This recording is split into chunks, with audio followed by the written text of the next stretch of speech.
ശബരിമലയുമായി ബന്ധപ്പെട്ട് സമീപകാലത്ത് പുറത്തുവന്ന ഏറ്റവും വലിയ ഞെട്ടിക്കുന്ന വാർത്തകളിൽ ഒന്നാണ് സ്വർണ്ണക്കൊള്ള കേസ്. ഇതിലെ മുഖ്യപ്രതിയായ ഉണ്ണികൃഷ്ണൻ പോറ്റി എന്ന വ്യക്തിയുടെ ദുരൂഹമായ ജീവിതവും അദ്ദേഹത്തിന് പിന്നിലെ സാമ്പത്തിക ശൃംഖലയും അന്വേഷണ സംഘത്തെ പുതിയ വെല്ലുവിളികളിലേക്ക് നയിക്കുകയാണ്. തിരുവനന്തപുരം സ്വദേശിയായി പോറ്റി ശബരിമലയിലെ ഒരു സാധാരണ കീഴ്ശാന്തിയുടെ പരികർമ്മി സ്ഥാനത്ത് നിന്നും കോടികളുടെ ഇടപാടുകളുള്ള സാമ്പത്തിക ശക്തിയായി മാറിയതിന്റെ കഥ അവിശ്വസനീയമാണ്. ആദ്യ ഭാര്യയുടെ ദുരൂഹ മരണം, ഗോഡ്ഫാദർ ചർച്ചകൾ, വൻ സാമ്പത്തിക ഇടപാടുകൾ, റിയൽ എസ്റ്റേറ്റ് ബിസിനസ്, ഒടുവിൽ സ്വർണ്ണക്കൊള്ള, ഈ സംഭവങ്ങളെല്ലാം പരസ്പരം ബന്ധപ്പെട്ട് കിടക്കുന്നതിന്റെ സങ്കീർണമായൊരു ചിത്രം പ്രത്യേക അന്വേഷണ സംഘം ഇപ്പോൾ പുറത്തു കൊണ്ടുവരുന്നു. പോറ്റിയുടെ ജീവിതത്തിലെ ദുരൂഹതകൾ തുടങ്ങുന്നത് ബംഗളൂരിലെ ശ്രീരാംപുരയിൽ വെച്ചാണ്. എല്ലാവരുമായി ശാന്തമായും സരസമായുമാണ് പോറ്റി സംസാരിച്ചിരുന്നത്. 20 വർഷമായി സ്വന്തം നാട് പോലെ അദ്ദേഹം കരുതിയ ഈ സ്ഥലത്ത് വെച്ചാണ് അദ്ദേഹത്തിന്റെ ആദ്യ ഭാര്യയുടെ അസ്വാഭാവിക മരണം സംഭവിക്കുന്നത്. ഈ ദുരൂഹ മരണത്തെ തുടർന്ന് 2004-ൽ പോറ്റി താമസിച്ചിരുന്ന വീടിന് എതിർഭാഗത്തെ കോത്താരി മാൻഷൽ അപ്പാർട്ട്മെന്റിലെ ഫ്ളാറ്റിലേക്ക് താമസം മാറി. ഈ മരണവുമായി ബന്ധപ്പെട്ട വിവാദങ്ങളാണ് ശ്രീരാംപുരം ക്ഷേത്രത്തിലെ അദ്ദേഹത്തിന് ജോലി നഷ്ടപ്പെടാൻ കാരണമായതെന്നാണ് സൂചന. പോറ്റിയുടെ നിലവിലെ സാമ്പത്തിക ഇടപാടുകളും ഈ പഴയ ദുരൂഹ മരണവുമായി ബന്ധമുണ്ടോ എന്ന സാധ്യതയിലാണ് പ്രത്യേക അന്വേഷണ സംഘം ഇപ്പോൾ പരിശോധന തുടരുന്നത്. ഭാര്യയുടെ മരണശേഷം പോറ്റി രണ്ടാമതും വിവാഹം കഴിച്ചു. പോറ്റിയുടെ ഭൂതകാലത്തെ ഈ കറുത്ത അധ്യായം കേസിന്റെ ഗൗരവം വർദ്ധിപ്പിക്കുന്നു. ഉണ്ണികൃഷ്ണൻ പോറ്റി 2007 മുതലാണ് ശബരിമലയുമായി ബന്ധപ്പെട്ട് പ്രവർത്തിക്കാൻ തുടങ്ങുന്നത്. ആലപ്പുഴയിലെ കീഴ്ശാന്തിയുടെ സഹായിയായാണ് അദ്ദേഹം ശബരിമലയിൽ എത്തുന്നതും. എന്നാൽ വളരെ വേഗത്തിൽ സ്വാധീനം ഉറപ്പിച്ച അദ്ദേഹത്തിന്റെ വളർച്ച ശബരിമലയിലെ ഉണ്ണികൃഷ്ണൻ പോറ്റിയുടെ ഗോഡ്ഫാദർ ആരാണെന്ന ചർച്ചകൾക്കും വഴിവെച്ചു. ഈ പശ്ചാത്തലത്തിലാണ് മുൻ Devaswom board president A Padmakumar Bengaluru Jalahalli Ayyappa ക്ഷേത്രത്തിലെ തന്ത്രിയെ ഉന്നം വെച്ച് വിമർശിച്ചത്. 2007-ന് മുമ്പ് ജാലഹള്ളിയിലെ തന്ത്രി ആരാണെന്ന് അന്വേഷിക്കണമെന്നായിരുന്നു പത്മകുമാറിന്റെ ആവശ്യം. തുടർന്ന് നടത്തിയ അന്വേഷണത്തിൽ ജാലഹള്ളി അയ്യപ്പ ക്ഷേത്രത്തിലെ തന്ത്രി കണ്ഠർ രാജീവരാണെന്ന് വ്യക്തമായി. 2007-ലും രാജീവർ തന്നെയായിരുന്നു തന്ത്രി. ജാലഹള്ളി അയ്യപ്പ ക്ഷേത്രത്തിലെ മുൻ ശാന്തിക്കാരനാണ് ഉണ്ണികൃഷ്ണൻ പോറ്റി എന്നതും വസ്തുതയാണ്.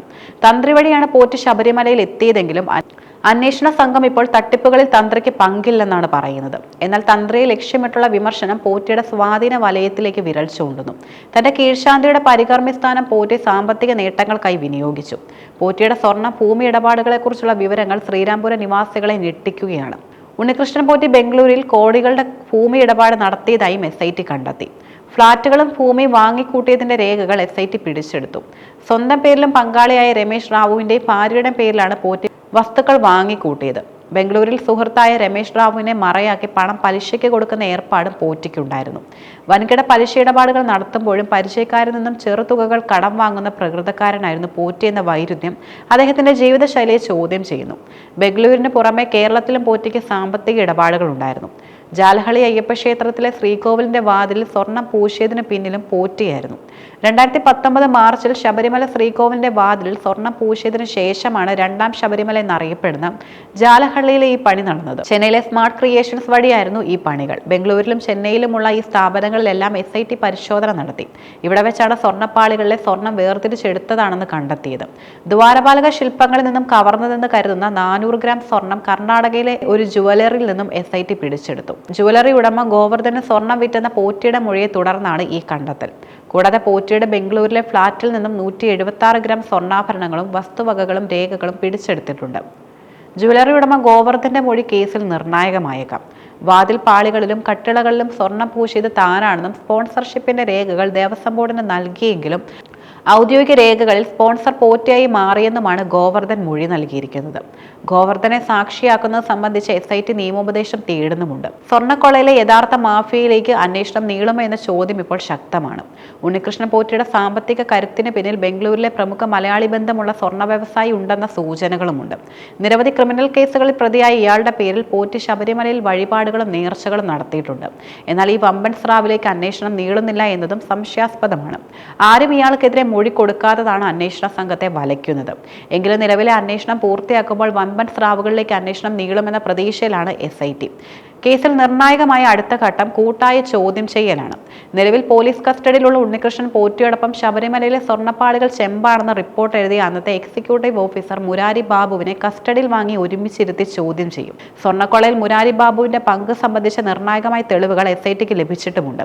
കൂടാതെ പോറ്റിയുടെ സംഘങ്ങളായ ബെല്ലാരിയിലെ സ്വർണ്ണ വ്യാപാരി ഗോവർദ്ധൻ, സുഹൃത്ത് അനന്ത സുബ്രഹ്മണ്യം, സഹ സ്പോൺസർ രമേശ് എന്നിവരെയും ചോദ്യം ചെയ്യും. ഈ ചോദ്യം ചെയ്യലിന് ശേഷം മൂന്നാം ഘട്ട അന്വേഷണത്തിലേക്ക് കാര്യങ്ങൾ പോകും. സ്വർണ്ണ സ്വർണ്ണക്കൊള്ളയിൽ കൂടുതൽ അറസ്റ്റ് ഉടൻ ഉണ്ടാകുമെന്നും കൂടുതൽ ദേവസ്വം ബോർഡ് ജീവനക്കാരെ അറസ്റ്റ് ചെയ്യാനാണ് സാധ്യതയെന്നും സൂചനയുണ്ട്.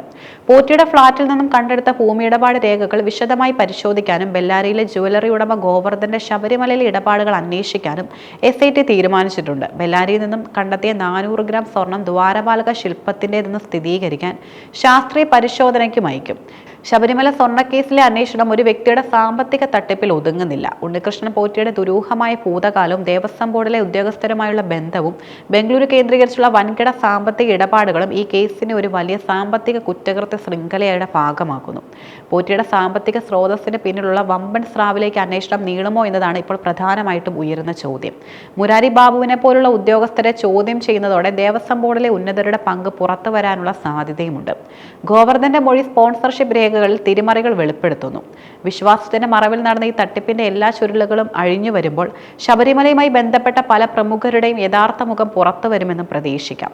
ഉണ്ണികൃഷ്ണൻ പോറ്റി എന്ന ഒറ്റയാൾ തട്ടിപ്പുകാരനപ്പുറം കോടിക്കണക്കിന് രൂപയുടെ ഇടപാടുകൾക്ക് പിന്നിൽ പ്രവർത്തിച്ച മാഫിയ സംഘത്തെ നിയമത്തിന് മുന്നിൽ കൊണ്ടുവരാൻ SITയുടെ 3ാം ഘട്ട അന്വേഷണത്തിന് കഴിയുമെന്നാണ് പൊതുസമൂഹത്തിന്റെ പ്രതീക്ഷ.